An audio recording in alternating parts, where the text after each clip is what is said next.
한글은 신이 인간에게 내린 선물이라고도 합니다. 그 정도로 한글은 세계적으로 인정받는 과학적인 문자인데요. 그래서 세계의 저명한 기관과 학자, 작가들은 한글의 우수성에 대해 일찍부터 인정하고 극찬했습니다. 많은 나라들의 문자 체계는 알파벳을 기초로 하지만 한글만큼은 독창적이고 고유한 문자와 언어를 가지고 있는데요. 거기에 더해 한글은 모든 언어가 꿈꾸는 최고의 알파벳이라는 찬사까지도 듣고 있습니다.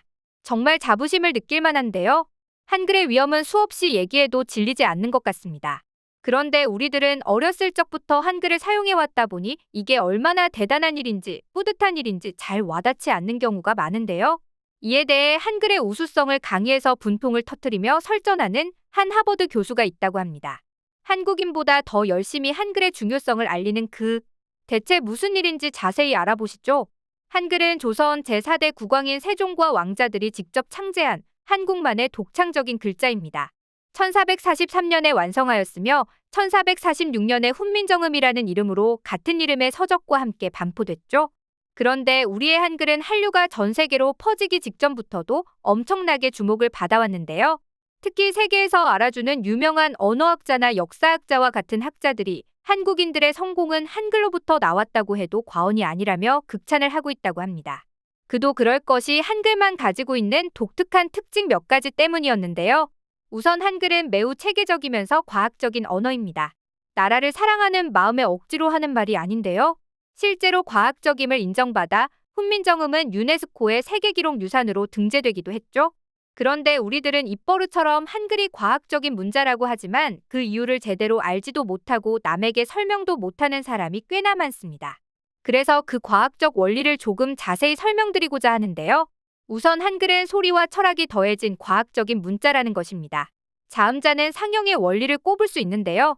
주목할 만한 것은 본뜸의 대상이 된 것이 다른 자연물이 아니라 인간의 신체 중에서도 발음기관의 모양을 땄다는 것이죠.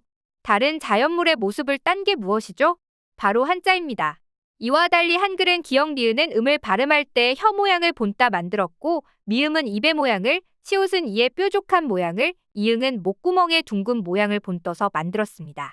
여기에 획을 하나씩 더하는 가획 원리를 통해 소리를 낼 때 조금 더 거세지는 특징을 획이 하나 늘어나는 것으로 반영했는데요. 키읔은 기역보다 거센 소리, 티읕은 디귿보다 거센 소리로 표현한 것입니다. 즉, 자음은 발음기관의 모양을 본떠서 만들었고 나머지 글자들은 소리의 유사성 및 강약을 고려해 기본자를 바탕으로 획을 더해서 만들었다고 할 수 있는 것이죠. 이외에도 한글만의 독특하고 우수한 특징이 다양하게 있습니다. 그렇다 보니 이런 한글의 우수함을 자신의 학생들에게 알리고 교육하는 미국인 교수가 있었는데요. 그 주인공은 바로 마크 피터슨 교수입니다. 한글은 특별한 글자입니다. 진짜 글자죠? 중국의 한자와도 완전 다른 특성을 가지고 있고 일본어처럼 음절체계 문자도 아니죠. 한글은 자음과 모음이 구별되어 있는 특별한 문자로 한국의 왕에 의해 만들어졌습니다. 바로 이게 한글이죠. 모음이 위에 있고 자음이 밑에 있습니다. 그리고 한글의 글자라는 개념은 우리가 소리를 낼 때 혀의 움직임과 형태를 나타낸 것으로 드러났습니다. 그러면서 그는 자신에게 1시간만 주어진다면 한글을 읽는 방법을 깨우쳐 주겠다고 자신만만하게 말했는데요. 그 이유는 무척이나 명료했습니다. 그냥 한글의 모양을 익히면 혀가 알아서 그 모양을 만들 것이기 때문에 한글에 대해 아무것도 모르는 사람도 1시간이면 어떻게 읽는지 정도는 알 수 있다는 것이죠. 실제로 한글에 대해 슬기로운 자는 아침을 마치기도 전에 깨칠 것이요. 어리석은 자는 열흘이면 배울 수 있다라는 말도 있습니다. 그 덕분일까요? 이렇게 우리에게 딱 맞으며 누구나 배우기 쉽기 때문에 우리 민족은 지식 수준이 폭발적으로 늘 수 있었는데요. 이렇게 한국이 발전하게 된 것은 모두 한글 덕분이 아닐까 싶습니다. 영국의 얼스터 리처드 린 교수와 핀란드의 헬싱키 타투 바나넨 교수가 세계 185개국 국민의 평균 지능 지수를 조사한 결과 한국은 홍콩에 이어 세계 2위를 차지한 국가인데요. 우리 민족이 이렇게 똑똑해질 수 있었던 데에는 한글의 힘이 컸습니다. 지식을 배우려면 글을 잘 알아야 하는데요. 과거 일제강점기 시절 시기의 조사 결과를 보면 12세 이상 인구의 문맹률은 무려 78%였다고 합니다. 식당 메뉴판이나 정거장 이름 등을 몰라 생활에 어려움을 겪었던 이들이 무려 78%였다는 것이죠. 그런데 지금은 어떻던가요? 문맹률이 1%, 정확히는 0.05% 정도라고 하죠. 그렇다 보니 유네스코에서도 한국의 상황을 보며 대체 한글은 어떤 문자냐며 깜짝 놀란 적이 있습니다. 그렇다 보니 마크 피터슨 교수처럼 한글의 우수성을 감탄하며 전 세계에 널리 퍼뜨리려는 노력을 하는 사람들이 있는데요.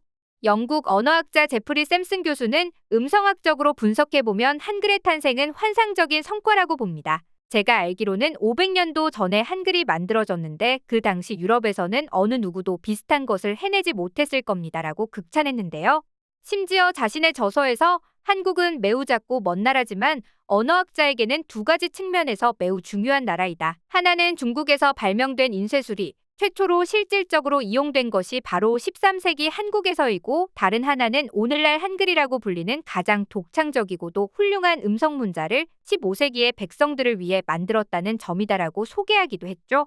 그리고 미국 하버드대 라이샤워 교수는 한글보다 뛰어난 문자는 세계에 없다고, 영국의 문화학자 존 맨은 한글은 모든 언어가 꿈꾸는 최고의 알파벳이라고 칭송했죠. 그뿐만이 아닙니다. 미국의 언어학자 로버트 램지도 한글은 무엇과도 비교할 수 없는 문자의 사치이며 세계에서 가장 진보된 문자라고 극찬했는데요. 이런 석학들의 칭송 외에도 아예 한글의 우수성을 인정하고 상까지 만든 국제기구가 있습니다. 바로 유네스코죠. 유네스코는 1990년부터 국제사회의 문맹퇴치 및 개발도상국의 모국어 발전에 크게 기여한 사람이나 단체에게 세종대왕상을 수여한다고 합니다. 이처럼 한글은 독창적이고 과학적임을 인정받는 글자인데요. 세종대왕님은 현재의 인터넷 시대, 정보화 시대까지 헤아리는 선견지명이 있으셨던 걸까요? 한글의 과학적인 구조가 정보화 시대를 맞이하면서 더욱 그 진가를 떨치고 있는데요. 정보화 시대는 언어를 전달하는 속도와 정확성으로 판가름이 납니다. 그리고 이 두 가지 측면에서 한글을 따라올 문자는 전 세계 어디에도 없죠. 왜냐하면 한글은 글자를 쉽게 조합하거나 축약할 수 있다는 큰 장점이 있는데요. 일본이나 중국 사람들이 자판을 사용하는 방식을 생각해보면 한글이 얼마나 축복받은 문자인지 단번에 알 수 있죠. 일본과 중국의 경우에는 자판을 치는 방식이 굉장히 복잡한데요. 중국의 경우에는 알파벳으로 중국어 발음을 먼저 입력하고 맞는 글자를 찾아야 하죠. 심지어 자주 안 쓰는 글자라면 저 뒤까지 찾아야 하기 때문에 무척이나 시간을 잡아먹습니다. 일본은 가나를 바로 입력하는 방법은 있어서 중국어보다는 조금 상황이 낫습니다. 하지만 가나 키보드를 외우는 것이 아닌 중국어처럼 발음을 입력 후 맞는 글자를 찾아서 입력하는 방식인데요. 역시 자주 안 쓰는 글자는 불편하죠. 이와 달리 한국은 그냥 키보드로 글자를 치는 것이 너무 편리합니다. 변환이고 자시고 그냥 알파벳 치듯이 치면 되기 때문인데요. 그렇다 보니 비슷한 정보량을 컴퓨터나 스마트폰에 입력하고 전송하는 데에 영어나 중국어, 일본어에 비해 한글의 속도가 무려 7배나 빠르다고 합니다. 게다가 국제어로 위상을 뽐내고 있는 영어의 경우에는 스피크를 스피크로 발음하면서 헤드는 헤드라고 발음하죠. 같은 이해인데도 한때는 이로 한때는 에로 발음합니다. 이처럼 영어는 알지 못하면 읽을 수조차 없기 때문에 우리의 한글이 더 우수한 글자임에 틀림없죠. 한류가 전 세계를 강타하면서 한글의 우수성까지 세계에 널리 알려지고 있는데요. 그렇다 보니 언젠가는 영어가 국제어의 자리를 한글에 양보하는 날이 오지 않을까 싶습니다.